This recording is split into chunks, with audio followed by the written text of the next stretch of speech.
नमस्कार दोस्तों, स्वागत है आपका मेरे चैनल कॉमिक्स लाइफ में। शुरू करते हैं राज भारती की अग्निपुत्र सीरीज का प्रथम उपन्यास माया जाल। शांतमय वातावरण में सफर करने वाले मुसाफिर अपनी सीटों पर निश्चिंत से बैठे थे और अपने सह यात्रियों से बातें कर रहे थे। इन लोगों ने अपनी जिंदगियों की सुरक्षा उन 4 हवाबाजों के सुपुर्द कर दी थी जो निसंदेह अपने काम में दक्ष थे, और यूं सभी यात्री निश्चिंत हो गए थे। पायलट केबिन में व्यस्त हवाबाज यान की उड़ान से संतुष्ट थे। केवल 1 घंटा शेष रह गया था, जिसके बाद उन्हें विश्राम का अवसर मिलना था। वह इस 1 घंटे की उड़ान को भी सकुशल ही पूर्ण कर लेना चाहते थे, लेकिन कुदरत उनके इस इरादे के विरुद्ध थी। हालात एक रहस्यपूर्ण रोमांचकारी कहानी को जन्म देने की तैयारियां कर रहे थे।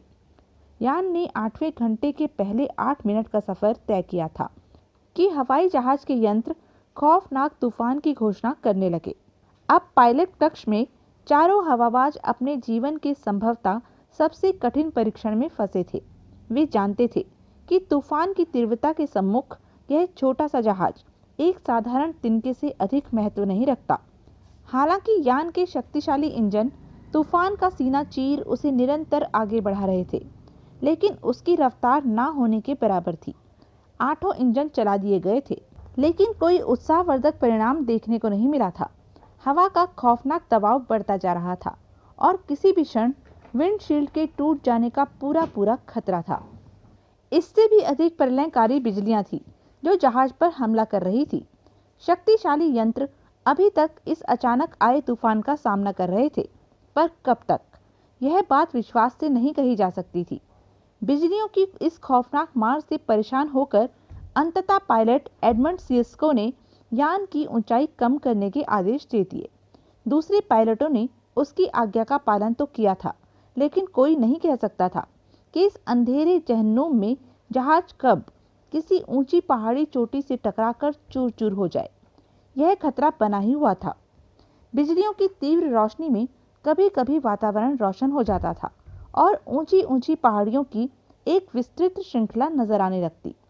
लेकिन मौत तो ऊपर भी थी और नीचे भी। सोचना कठिन था कि अब कौन सी मौत उनका मुकद्दर बनेगी।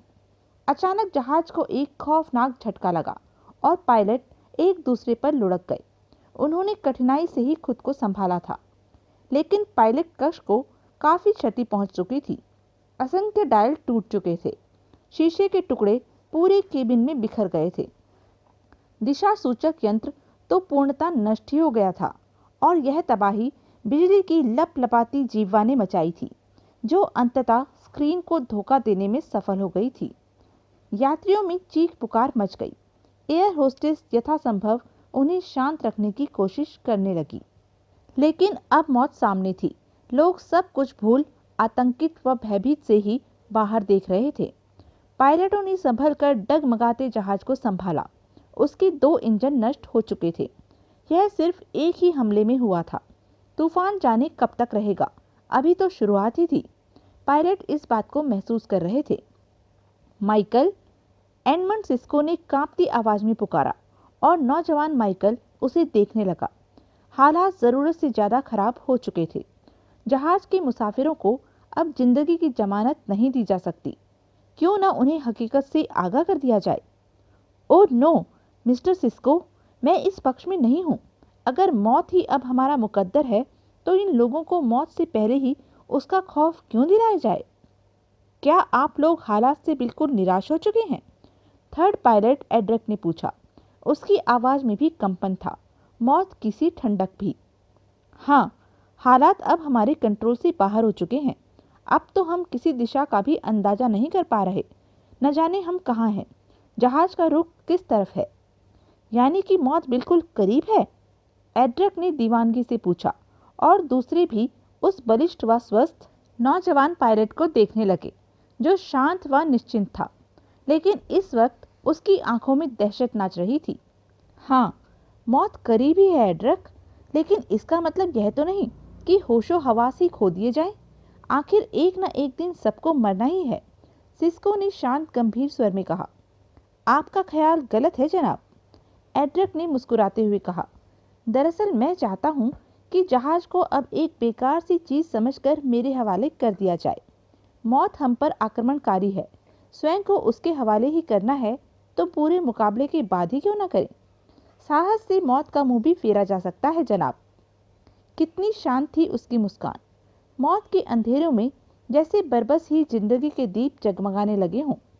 ओह, तुम क्या करना चाहते हो? अगर तुम्हारे दिमाग में कोई योजना है तो हम सबका सहयोग तुम्हारे साथ है। आप मेरे ख्याल को पागलपन ही कहेंगे। मैं जो कुछ सोच रहा हूँ, जो करना चाह रहा हूँ, वह अनुभव व हवाबाजी के नियमों के विरोधी है और मैं जानता हूँ इस मुश्किल में आप मुझे इसकी इजाज़त नहीं देंगे। तुम बताओ तो हमें, सिस्को ने बेचैनी से पूछा और एक बार फिर उन्हें स्वयं को मजबूती से संभालना पड़ा। जहाज के किसी हिस्से पर बिजली फिर गिरी थी, लेकिन एड्रिक ने उन्हें कुछ बताने की जैसे ज़रूरत ही नहीं महसूस की। वह थर्टिल की तरफ बढ़ा और उसे ऊपर तक खींच दिया। जहाज का अगला हिस्सा आसमान की तरफ उठ गया और अब जहाज अपनी पूरी गति से ऊपर उड़ रहा था, बिल्कुल किसी रॉकेट की तरह ही। यात्री सीटों से चिपक गए थे। होस्टेस जहाज के अंतिम भाग में जा पड़ी थी और उन्हें चोटें आई थी। खुद पायलट केबिन के दरवाजे पर जा गिरे थे। अब जहाज एक कुएं की तरह था, जिसकी दीवारों में लगी कुर्सियों में इंसान लटक रहे थे। अगर मजबूत चमड़ों की पेटियां उन्हें संभाले न होती तो वे सब भी जहाज की दुम में भरे होते। एड्रिक, तुम पागल हो गए हो। यह तुम क्या कर रहे हो? जहाज को सीधा करो।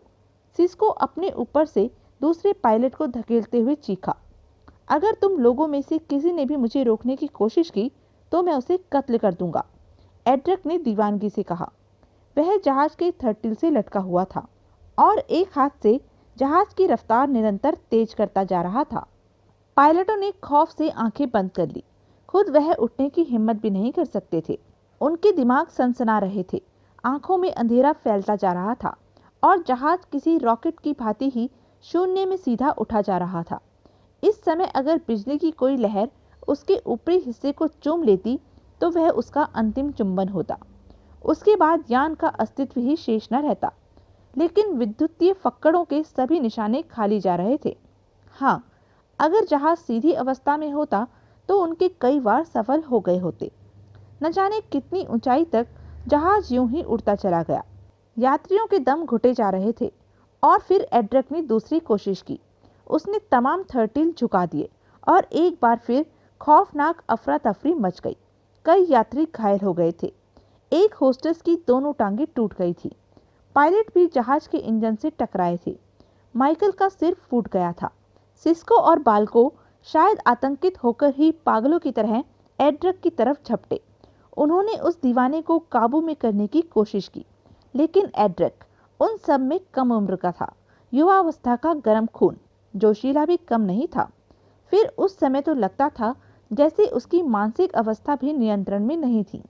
उसकी शक्तिशाली घूंसे ने बाल्को को कई फुट उछाल दिया और दूसरे हाथ से उसने सिस्को की गर्दन पकड़ ली थी। मैं आपका बहुत सम्मान करता हूँ मिस्टर सिस्को। कृपया इस समय वह होने दीजिए जो मैं चाह रहा हूँ, उसने खूंखार लहजे में कहा और सिस्को ने दोनों हाथ उठा दिए। थैंक्स। एड्रिक ने उसकी गर्दन छोड़ दी और फिर अपने काम में व्यस्त हो गया। जहाज अधिकतम गति की अपनी अंतिम सीमाओं को छूने लगा था। उसके इंजन से शोले निकलने लगे, लेकिन एड्रिक को तो जैसे किसी भी चीज की परवाह नहीं थी। अब वह जहाज को नीचे और नीचे उतार रहा था और कुछ ही मिनट बाद उन सब ने महसूस किया कि तूफान पीछे रह गया है। वह जहाज का पीछा कर पाने में असफल रहा था और यह एहसास आश्चर्यजनक ही था। यह एहसास जिस्मों में खुशी की लहरें दौड़ा देने वाला था कि उन्होंने तूफान को शिकस्त दे दी है। वे तूफान के चंगुल से निकल आए हैं और अब तूफान उनका कुछ भी नहीं बिगाड़ सकता। जख्मी होने के बावजूद उनके दिलों में नई उमंगें पैदा हो गई। उनके अस्तित्वों में फुर्ती आ गई। उन्होंने हवास में आते ही संभल कर अपना अपना काम संभाल लिया, लेकिन जहाज की दशा देखकर उनके होश गुम हो गए। केवल 2 इंजन काम कर रहे थे। ईंधन की मात्रा बताने वाली सुई अब निष्क्रिय व निर्जीव हो चुकी थी, यानी कि ईंधन समाप्त हो चुका था और जहाज मात्र रिजर्व के सहारे चल रहा है। 2 इंजन नष्ट हो चुके थे और शेष दोनों इंजनों पर कितना भरोसा रखा जा सकता था वह भी कब तक साथ दे सकते थे। इस भयावह परिस्थिति के बाद जिस चीज का जायजा लेना था वह जहाज की ऊंचाई थी। सिस्को ने ऊंचाई दर्शाने वाले यंत्र पर निगाह डाली और उसका मुंह हैरत से खुल गया। जहाज धरती से केवल 50 फुट ऊपर था। भाग्य ही था, और हैरत की बात तो यह थी कि अब तक जहाज के परखच्चे नहीं उड़ गए थे। उन्होंने आंखें साफ करके विंडशील्ड से दूसरी तरफ देखा। जहां तक नजर जाती थी सफेद मैदान ही नजर आ रहा था। बर्फ। उसके जहन में कल्पना उभरी। ये किसी बर्फानी क्षेत्र में है, मगर क्या इन बर्फ के मैदानों में जहाज सकुशल व सुरक्षित उतर सकेगा? अगर उतर ना सका तो गिर पड़ेगा। एडमंड सिस्को को खुद ही अपने प्रश्न का उत्तर मिल गया।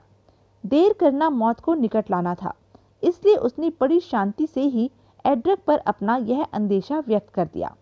एड्रक के होठों पर मुस्कुराहट फैल गई। आपका मशवरा उचित है मिस्टर सिस्को, यह लीजिए। उसने यान को फिर खौफनाक अंदाज में झुकाई दी और इसके साथ ही इंजन भी बंद कर दिए। जहाज ने बर्फ से एक खौफनाक रगड़ खाई और बर्फ की सफेद धूल का बादल उठ गया। विंडशील्ड ढक गई और फिर जहाज आश्चर्यजनक ढंग से रुक गया। न जाने कैसे, लेकिन बहरहाल रुक तो गया ही था। सिस्को ने एक गहरी सांस ली। वह एड्रक के बेमिसाल दुस्साहस पर दंग था। हकीकत भी यही थी कि इस वक्त एड्रक जैसा आदमी ही इस बेदर्दी से जहाज को जमीन पर दे मार सकता था। अगर वे जहाज को सावधानी व सतर्कता से ही नीचे उतारने की कोशिश करते तो शायद इतनी आसानी से सफलता प्राप्त नहीं होती और संभव था कि जहाज नष्ट भी हो जाता। इन क्षणों में दुस्साहसपूर्ण अंधे कदम उठाने की ही जरूरत थी। वे सब दोनों हाथों में मुंह छुपाकर गहरी गहरी सांसें लेने लगे। विंडशील्ड बर्फ से ढकी हुई थी, लेकिन अब उसकी तरफ ध्यान देना कोई जरूरी नहीं था। सबसे पहले यात्रियों की खबर लेनी थी। वे चारों हिम्मत करके उठे और पायलट केबिन का दरवाजा खोलकर दूसरी तरफ निकल आए। यात्रियों के तो जैसे हवास ही अपने ठिकाने नहीं थे। सभी पत्थर के निर्जीव बुत से ही नजर आ रहे थे। कोई आवाज सुनाई नहीं दे रही थी। घायल परिचारिकाएं बेहोश पड़ी थी। कई यात्रियों के शरीर से खून बह रहा था। उनमें से अधिकांश की आंखें बंद थी। ये शायद अपनी चेतना खो बैठे थे। कईयों की आंखें खुली हुई थी, पर वह भी अपने होश खो बैठे थे। वे संज्ञा शून्य से नजर आ रहे थे। हमारी तरफ से जिंदा बच जाने पर मुबारकबाद कबूल करें। जहाज को नीचे उतार दिया गया है। एडमंड सिस्को ने उनकी दयनीय अवस्था पर खेदपूर्ण दृष्टि डालते हुए ऊंची आवाज में कहा, और कई निर्जीव बेजान जिस्मों में जैसे जिंदगी दौड़ गई। हाँ, बच गए हम, बच गए। कई आवाजें उभरी और दूसरे लोग भी चौंक पड़े, और फिर उन्होंने दीवानेपन से ही फुर्ती से अपनी पेटियां खोल दी। कह कहे लगाने लगे, नाचने लगे। उन सबके हवास विक्षिप्त थे, मारे खुशी के या फिर अविश्वास के। लेकिन अब भी बहुत से लोग पूर्वता ही बैठे हुए थे। तुम लोग होस्टेसों को देखो, वे बेचारियां अपना कर्तव्य निभाते हुए सबसे ज्यादा विपदा का शिकार हुई हैं। सिस्को ने अपने सहयोगियों से कहा। उसके तीनों साथी आज्ञा पालन में उस तरफ लपके। उन्होंने उन चारों होस्टेसों को उठा उठाकर एक तरफ ला लिटाया। 2 होस्टेस अपना जीवन खो बैठी थी। उनमें से एक की दोनों टांगें टूट गई थी, दूसरी का सिर चूर चूर हो गया था। इन दोनों युवा लाशों को कपड़ों से ढक दिया गया। तीनों पायलट अब दूसरे यात्रियों का निरीक्षण करने में व्यस्त हो गए। फिर सिस्को ने मुसाफिरों से अपील की, हमारे पास फर्स्ट एड का पर्याप्त सामान मौजूद है। आप में से जो सज्जन डॉक्टरों या प्राथमिक चिकित्सा का ज्ञान रखते हों, वह कृपया अपने दूसरे साथियों की सुधि लें। उसकी अपील पर बहुत से लोग तैयार हो गए। उन्होंने सिस्को की बताई जगह से फर्स्ट एड का सामान प्राप्त किया और घायल यात्रियों की मरहम पट्टी में व्यस्त हो गए। सिस्को व उसके साथी भी अपना कर्तव्य निभाने में मगन थे। अभी तक उन्होंने उस जगह की तरफ ध्यान नहीं दिया था जहां जहाज उतरा था। खैर, यह तो बात की बात थी। पहले तो यात्रियों की देख रेख आवश्यक थी। इस काम में अब दूसरे यात्री भी अपना पूर्ण सहयोग दे रहे थे। साधारण रूप से घायल यात्रियों ने अपने घावों की चिंता नहीं की और अन्य सह यात्रियों की सेवा में लग गए। यूं आपसी सहयोग से ही स्टाफ अधिक शीघ्र ही परिस्थिति को नियंत्रण में कर पाने में सफल हो गया। लेकिन तभी यात्रियों के निरीक्षण के बाद कुछ भयावह रहस्य उद्घाटन भी हुए थे।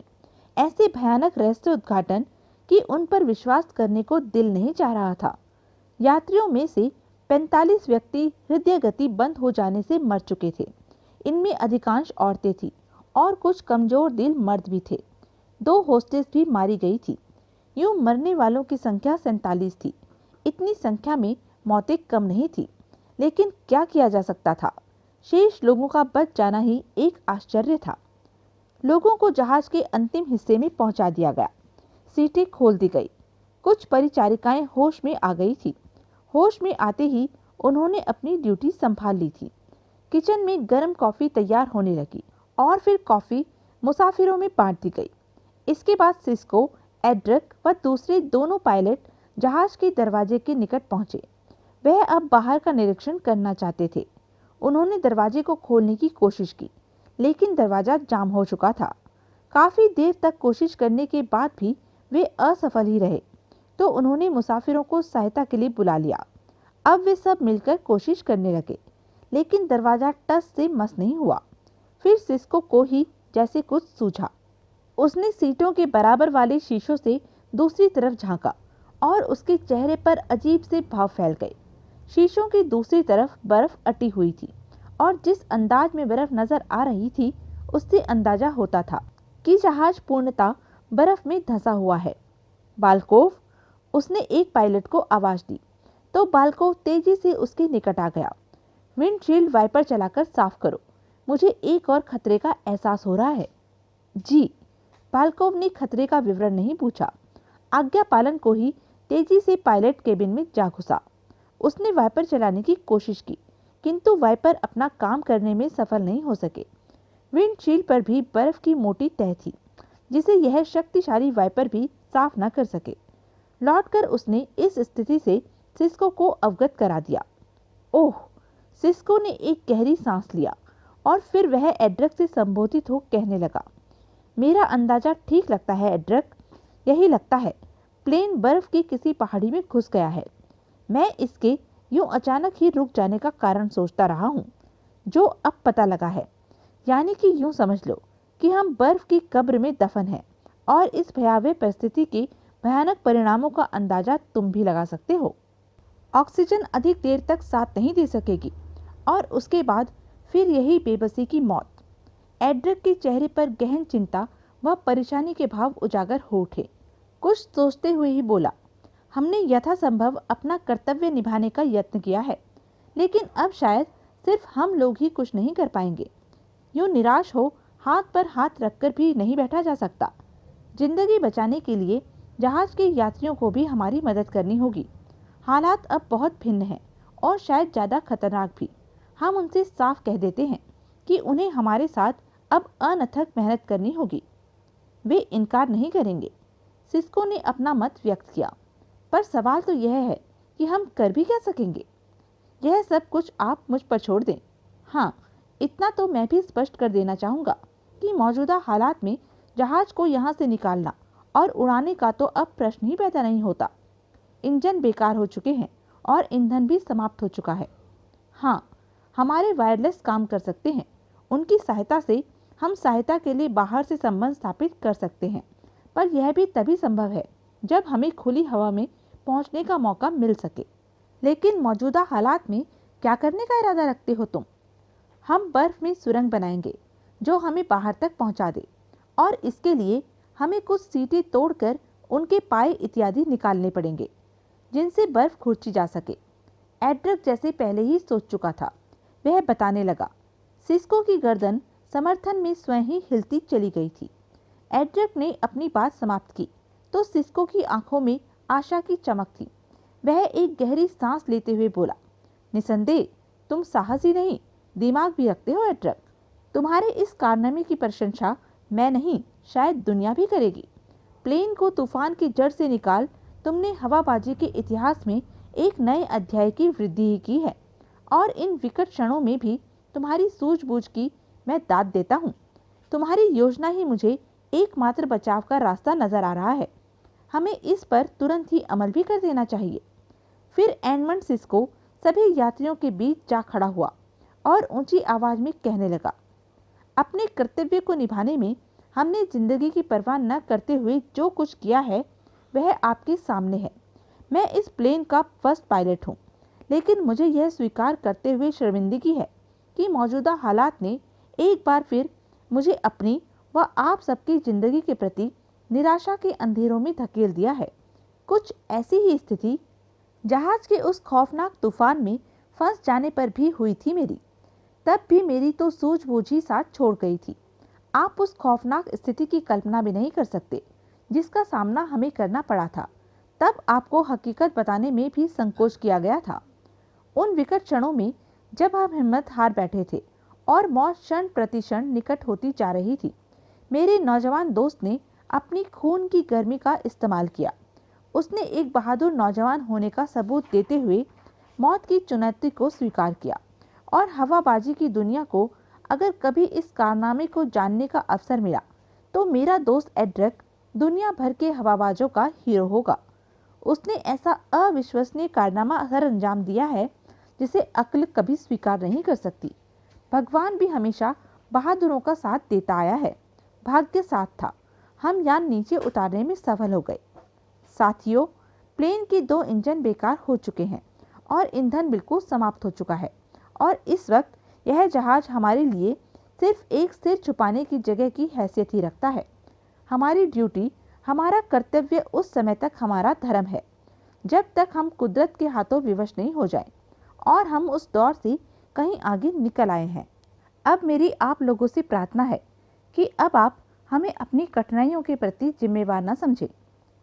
हम में से किसी की गलती से भी यह हादसा पेश नहीं आया है और ऐसी परिस्थिति में जबकि हम एक प्राकृतिक विपदा का शिकार होकर किसी अज्ञात जगह आ पड़े हैं, हम में से हर एक का फर्ज है वह अपनी और दूसरों की जिंदगी बचाने के लिए जी जान से जुट जाए, सम्मिलित प्रयास करे। संगठित उत्साह ही अब हमारे जीवन को बचा सकता है। मैं आपसे हकीकत छुपाना नहीं चाहता।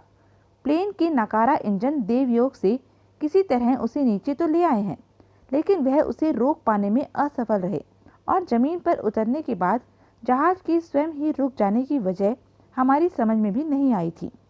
लेकिन बाद की कोशिशों व निरीक्षण के बाद अब रहस्य उद्घाटन हुआ है कि जहाज बर्फ की किसी चट्टान या तोदे में घुस गया है। यही उसके रुक जाने की वजह थी। नहीं कहा जा सकता कि बर्फ की यह चट्टान या तोदा कितना विस्तृत व विशाल है, पर कुछ भी है, हमें निकलने के लिए संघर्ष करना ही है, क्योंकि बहुत थोड़े समय के बाद ही हम ऑक्सीजन की कमी का शिकार हो जाएंगे और यह हम सबकी कब्र बन जाएगा। इसलिए ज़रूरत है कि हम हर मामले में एक दूसरे की मदद करें। मैं आप में से हर एक के सुझाव परामर्श को स्वीकार करूंगा, क्योंकि समस्या अब हम सबके लिए एक ही है। मेरी राय है कि हम सब जो कुछ भी हाथ लगे उसे लेकर बर्फ में सुराख करें ताकि बर्फ का सीना चीर इस कब्र से निकला जा सके। क्या आप लोग हमारी मदद करेंगे? औरतों के अलावा लगभग सभी मुसाफिर उठ खड़े हुए। बूढ़े भी थे और जवान भी। उन सब ने सिस्को से जोश भरी लहजे में ही पूर्ण सहयोग का वायदा किया। सिस्को का चेहरा आवेश से सुर्ख हो उठा। जिंदगी में बहुत से पड़ाव आते हैं दोस्तों। कुछ लोग एडवेंचर की जिंदगी पसंद करते हैं, लेकिन उनकी व्यस्तता उन्हें इजाज़त नहीं देती। अब ना चाहते हुए भी यह अवसर मिल गया है। कल जब आप अपने घरों के ड्राइंग रूम में या बेडरूम में बैठकर अपने प्रियजनों व दोस्तों को इस खौफनाक सफ़र की कहानी सुनाएंगे तो आपको एक अनूठी खुशी का एहसास होगा। आइए, खुदाई का काम पूरे उत्साह से ही आरंभ हुआ। कुर्सियां तोड़कर ही सामान एकत्रित किया गया था। आरंभ उत्साही एड्रिक ने ही किया था। जहाज का दरवाजा भी तोड़ना पड़ा था और इसी जगह से आगे बर्फ में खुदाई आरंभ की गई थी। इतना बड़ा सुराख किया था कि बर्फ सुराख की दीवारों में दबकर ठोस हो जाए। यह युक्ति काफ़ी कारगर रही। बर्फ की खुदाई में भी अधिक कठिनाई नहीं हो रही थी, क्योंकि वह ज़्यादा सख्त नहीं थी। एड्रिक के नेतृत्व में 2 टीमें बारी बारी से इस काम में लग गई थी। पहली टीम के व्यक्ति काम में लगे रहे। हर व्यक्ति को केवल इतना ही श्रम दान करना पड़ रहा था कि उसे थकान तक का एहसास भी नहीं होता। लगभग 5 फुट की खुदाई के बाद दूसरी टीम ने चार्ज संभाल लिया और ये लोग बैठकर आराम करने लगे। यूं 4-4 आदमियों की टोलियां खुदाई में लगी रही। काम तेजी से जारी था।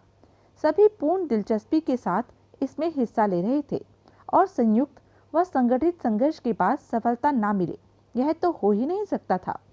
हर पार्टी नाप नाप कर 5 फुट खुदाई कर रही थी। यूं जब आखिरी पार्टी की बारी आई तो उसे अधिक मेहनत नहीं करनी पड़ी। इन्होंने अभी 5 फुट की खुदाई पूरी भी नहीं की थी कि उनकी कुदाल बर्फ की दीवार के पार निकल गई। हवा का एक सर्द झोंका उनके चेहरों से टकराया और उनके मुंह से खुशी की चीखें निकल गई। उन्होंने जल्दी जल्दी उस सुराख को चौड़ा किया और फिर बर्फ की दूसरी तरफ निकल गए।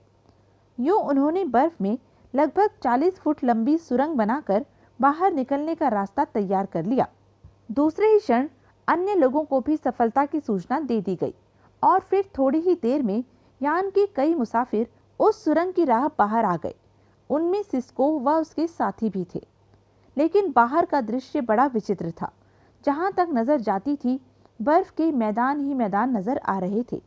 इन मैदानों में वृक्ष भी थे, लेकिन बर्फ से ढके हुए। ऊंचे नीचे बर्फ के तोदे चारों तरफ बिखरे हुए थे। सबसे खतरनाक बात यह थी कि इनकी बाईं तरफ लगभग 4-5 फलांग के बाद खौफनाक ढलान फैले हुए थे। ये ढलान भी बर्फ से ढके हुए थे, लेकिन उनकी गहराई से अंदाजा होता था कि वह धरती से हजारों फुट की ऊंचाई पर स्थित हैं। यह भी अंदाजा लगाया जा सकता था कि इस विस्तृत मैदान की दूसरी तरफ भी ढलान ही होगी। इन ढलानों पर भरोसा नहीं किया जा सकता था। जाने कहाँ खौफनाक गड्ढे बर्फ से ढके हों। ऐसे गड्ढों में एक बार गिरने के बाद तो जिंदा रहने की कल्पना भी नहीं की जा सकती थी। दूसरे लोग इस मनमोहक दृश्य को दिलचस्पी से देख रहे थे, लेकिन सिस्को व उसके साथियों के चेहरों पर अजीब से भाव फैलते चले गए। फिर भी एक समस्या का हल तो निकाल ही लिया गया था। हम अपनी इस योजना में तो सफल रहे हैं, पर सफल होने के बाद भी हम इसे अपनी सफलता नहीं कह सकते। अगर हम खोजी पार्टियों को अपनी तरफ आकर्षित न कर सके तो यहाँ से निकल पाना आसान काम नहीं है। लेकिन आखिरी सांस रहते तक यह संघर्ष जरूरी है। क्या तुम स्थिति की गंभीरता का एहसास कर रहे हो सिस्को? क्यों नहीं, मेरा ख्याल है कि सभी समझदार लोग इसे महसूस कर रहे होंगे। कुछ कहा नहीं जा सकता कि हमें यहाँ कब तक रुकना पड़ेगा। इसके लिए हमें स्वयं को तैयार करना होगा।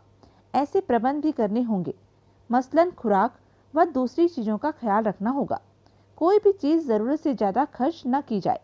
हमारे पास खुराक पर्याप्त मात्रा में है, पर हमारे सामने केवल मात्र आशा खोजी पार्टियों की सहायता ही है। अगर हमें खोजने वाले यहाँ तक पहुँच गए तो ठीक, वरना हमें और भी ज़्यादा विकट परिस्थितियों का सामना करना पड़ सकता है, ऐसे हालात का जिनकी हम कल्पना भी नहीं कर सकते। एड्रक की इस बात से सिस्को को और भी चिंता में डाल दिया था। एड्रक कह भी तो सच रहा था। इस निर्जन स्थान में जहाँ चारों तरफ बर्फ ही बर्फ थी, वह कब तक इंतजार कर सकते थे? और अपने दम पर यहाँ से निकल सकने की कल्पना भी मूर्खता ही थी। अब क्या आज्ञा है जनाब? बाल्कोव ने पूछा। आरंभिक प्रबंध, मेरा ख्याल है जहाज की गुमशुदगी की इत्तला सबको मिल गई होगी और खोजी पार्टियां बहुत जल्दी ही टोह में निकल पड़ेंगी। इसलिए सबसे पहले सभी मुसाफिरों के रंगीन कपड़े ले लो और उनके झंडे बनाकर पूरी चोटी पर फैला दो। पहले यह काम कर लो। इसके बाद हम वायरलेस पर बाहर से संबंध स्थापित करने की कोशिश करेंगे। एड्रक, तुम और बाल्कोव दूसरे नौजवानों के साथ यह काम संभालो। हम किसी ऊंची जगह पर वायरलेस स्टेशन कायम करते हैं ताकि वहां से करीबी देश से संबंध स्थापित किया जा सके। सिस्को ने जैसे आदेश दिया। ठीक है, वैसे क्या आप इस बारे में कोई राय बना सकते हैं कि भाग्य हमें ले किस तरफ आया है? हम हैं किस क्षेत्र व जगह पर, इस बारे में कुछ नहीं कहा जा सकता, और अगर यह मालूम कर भी लें तो उससे हमें कोई विशेष लाभ न होने वाला नहीं। हाँ, यह तो है। खैर, हमें अपने यत्न तो जारी रखने चाहिए। भविष्य के गर्भ में क्या है यह तो भविष्य ही बताएगा। आप अपने काम में लग जाए, हम अपने मिशन की तैयारी करते हैं, एड्रक ने कहा, और वे वापस सुरंग में घुस गए। दुनिया के न जाने कौन से गैर आबाद और वीरान क्षेत्र में यह आबादी हो गई थी। इंसानी जिंदगी संघर्ष में व्यस्त थी। मस्तिष्क तेजी से काम करने लगे थे। एक अनूठा सा आतंक भरा रोमांच हर एक के दिल में समा गया था। नौजवानों ने अपने अपने काम बांट लिए थे। ये सब ऐशो आराम के रसिया थे। मनोरंजन व मस्ती के अलावा इन्होंने कभी दूसरी बात के बारे में शायद ही सोचा था। लेकिन जिंदगी के इस नाजुक मोड़ पर वह जाग उठे थे और वह सब कुछ कर रहे थे जो शायद अब उनका मुकद्दर बन चुका था। बर्फ की लगभग सभी ऊंची चोटियों पर रंगीन कपड़े लहरा रहे थे। उन्हें ऊंची ऊंची रॉडों में बांध दिया गया था। जहाज से हर वह चीज निकाल ली गई थी जो इस समय काम आ सकती थी। एड्रक निसंदेह ही एक कुशल प्रबंधक व नेता साबित हुआ था। इससे पहले भी उसके साथियों ने उसके साथ वक्त गुजारा था, लेकिन इस वक्त उसकी जो सूझबूझ वे देख पा रहे थे वह आश्चर्यजनक थी। उसने जहाज के फर्नीचर से लकड़ियां निकाली थी। इन लकड़ियों के उसने स्केटिंग शूज बनाए थे और फिर 2 रॉडों की सहायता से उसने इन स्कीइंग शूज का परीक्षण भी कर डाला था। और इस परीक्षण की अभूतपूर्व सफलता ने नौजवानों में खुशी की लहर दौड़ा दी थी। इन स्कीइंग शूज की मदद से अब बर्फ पर लंबी लंबी दूरियां तय करना भी सरल हो गया था। वह जो बर्फ पर स्केटिंग के एक्सपर्ट थे, बर्फ के मैदान पर फिसलते फिर रहे थे। बर्फीले मैदानों का विकट सफर अब उनके लिए कुछ भी नहीं रहा था। उन्होंने मैदान के दूर नजदीक के सभी क्षेत्र देख डाले। हाँ, दूर दराज के इलाके खोजने अभी बाकी थे और उस तरफ जाने की हिम्मत कोई भी नहीं कर सका था। उधर सिस्को और माइकल कुछ अन्य नौजवानों के साथ वायरलेस का तमाम सामान लेकर एक ऊंची तौदे का भली भांति निरीक्षण करने के बाद उस पर वायरलेस स्टेशन बना चुके थे। नहीं कहा जा सकता था कि किस वक्त बर्फ का तूफान आ जाए और बर्फबाजी होने लगे, इसलिए उन्होंने स्टेशन पर छत का प्रबंध भी किया था। काफी ऊंचे एंटीना बांधे थे। बहरहाल जिस अंदाज में काम हो रहा था उससे उन लोगों में जीवन के प्रति उत्साह व स्पंदन का एहसास हो रहा था। और अगर एक खौफनाक आतंक उनके मस्तिष्क पर न छाया होता तो वह इसे अपनी जिंदगी का खूबसूरत दौर कह सकते थे। उनके दिलों में लगन थी और वह किसी काम में थकान महसूस नहीं कर रहे थे। इस लगन या जज्बे के पीछे वही भयावह कल्पना थी जो उन्हें मौत के सर्द ख्याल से दूर रखे हुए थी। कुछ भी था, हमदर्दी व दयालुता के जितने ही दृश्य देखने में आ रहे थे और वक्ती तौर पर सब निराशा के अंधेरों से निकल आए थे। उन्हें आशा थी कि बहुत जल्द ही वे यहाँ से वापस जा सकेंगे। फिर एडमंड सिस्को ने वायरलेस पर पहला संदेश प्रसारित किया। उसने अपना कोड नंबर पूरी दुनिया के लिए दोहराया और अपनी पोजीशन बताने लगा। यह सिलसिला सूरज छिपने तक जारी रहा, लेकिन ट्रांसमीटर पर जवाबी संदेश प्राप्त नहीं हुआ था। इसका मतलब था निकट ही, कम अज कम इस वायरलेस की पकड़ में ऐसी कोई आबादी नहीं थी जो इन संदेशों को प्राप्त कर सकती, या अगर थी तो शायद मौसम की खराबी या किसी और कारण से प्रसारण प्राप्त नहीं कर सकी थी। फिर भी सिस्को निराश नहीं हुआ। सूर्य छिपने पर उसने वायरलेस स्टेशन पर 2 व्यक्तियों की ड्यूटी लगा दी। ये दोनों माइकल व बाल्कोव थे। शेष सभी लोग सुरंग की राह बर्फ में दफन जहाज में लौट आए। घायलों की हालत बेहतर थी। हॉस्टेस बेचारियां अपना कर्तव्य निभाने में व्यस्त थी। वे हल्का खाना तैयार कर रही थी, जो तैयार होने पर सभी यात्रियों में बांट दिया गया। माइकल व बाल्कोव को खाना वहीं वायरलेस स्टेशन पर पहुंचा दिया गया था। वैसे रात के झुकते ही बर्फ का वातावरण अत्यधिक सर्द हो गया था, इसलिए उन दोनों के लिए गर्म मोटे लिबासों का प्रबंध भी कर दिया गया था। इसके बाद सिस्को ने नौजवानों से कहना आरंभ किया, दोस्तों, क्या हमें इस बात पर गर्व नहीं होना चाहिए कि इस प्राकृतिक विपदा का सामना करने के लिए हमने जिस संगठन व मेहनत से काम लिया है वह एक उदाहरण ही है। कुछ ही घंटों में अपने बचाव के लिए हमने जो इतना कुछ कर डाला है वह अविश्वसनीय ही लगता है। यह सब आपसी सहयोग व लगन से ही संभव हो सका है और अब हम सब उस वक्त तक एक परिवार के ही सदस्य हैं जब तक खोजी पार्टियां यहाँ नहीं पहुँच जाती। उसके बाद हम अपनी मंजिल पर पहुँच जाएंगे। लेकिन मेरा ख्याल है कि अपने जीवन के अंतिम क्षणों में भी हम इस सफ़र को न भूल सकेंगे। मैं कोई फिलोसोफर नहीं, एक सीधा साधा सा इंसान हूँ। बड़े बूढ़ों के अनुभव जरूर कुछ जहन में हैं। उन्हीं के कथन में आपके सम्मुख दोहराना चाहता हूँ। मेरे ख्याल में सांस का आना जाना ही संघर्ष का दूसरा रूप है। जिंदगी का मोह ही है जो हमें जिंदा रखता है, संघर्षशील रखता है। जिस भांति एक जौहरी सोने का एक आभूषण बना उसमें रंगीन नगीनों से कलाकारी करता है, उसी भांति जिंदगी का सौंदर्य हादसों से निखरता है। यह हादसे जिंदगी में जड़े हुए नगीने होते हैं जिनकी चमक इंसान को तरोताजा रखती है। कभी कभी यह हादसे हमें नीचाइयों में पहुंचा देते हैं और कभी कभी यही हमारे जीवन की ऊंचाइयों की उपलब्धियां होती हैं। मैं अपनी बात लंबी नहीं करना चाहता, सिर्फ कुछ बातें ही कहूँगा। मैंने वायरलेस पर दिन भर कोशिश की है, लेकिन किसी भी कंट्रोल टावर से संबंध स्थापित नहीं हो सका है। कारण कुछ भी हो, लेकिन अब हम यह सोचने पर मजबूर हैं कि मुमकिन है कि खोजी पार्टियां एक सप्ताह, एक माह या फिर एक साल तक भी यहाँ ना पहुँच सके। मुमकिन है हम कहीं से भी संबंध स्थापित करने में सफल ना हो सके। ऐसी सूरत में क्या हम आत्महत्या कर लेंगे? मेरा ख्याल है यह इंसान का अपमान होगा और इस तरह जान देने वाले शांति से मर भी ना सकेंगे। हमें उस वक्त तक संघर्ष करना होगा जब तक हम अपने लक्ष्य को पा नहीं लेते, अपनी मंजिल तक पहुंच नहीं जाते या फिर अपना जीवन ही नहीं खो बैठते। हम मरने की कोशिश की बजाय जिंदा रहने की कोशिश करेंगे और इस कोशिश में अगर मौत भी आ जाती है तो मेरे ख्याल में वह जिंदगी की सही मंजिल होगी। मैं आपको निराशा का पाठ नहीं पढ़ा रहा। आप लोग स्वयं बुद्धिमान हैं, आत्मनिर्भर हैं।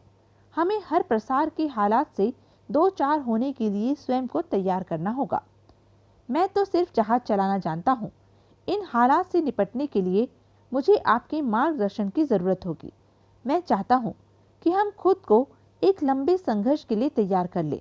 ऐसी तैयारियाँ भी इस बर्फ पर ही जिंदा रह पाने के बारे में सोचे। यह हमारा भाग्य होगा कि कल या परसों ही हम यहाँ से सकुशल रवाना हो रहे हों। पर अगर ऐसा संभव ना हो सके तो हमें निराशा का शिकार नहीं होना चाहिए, बल्कि यहाँ वक्त गुजारने के हमारे पास यथासंभव साधन उपलब्ध हों। आप मेरा मकसद समझ रहे हैं ना?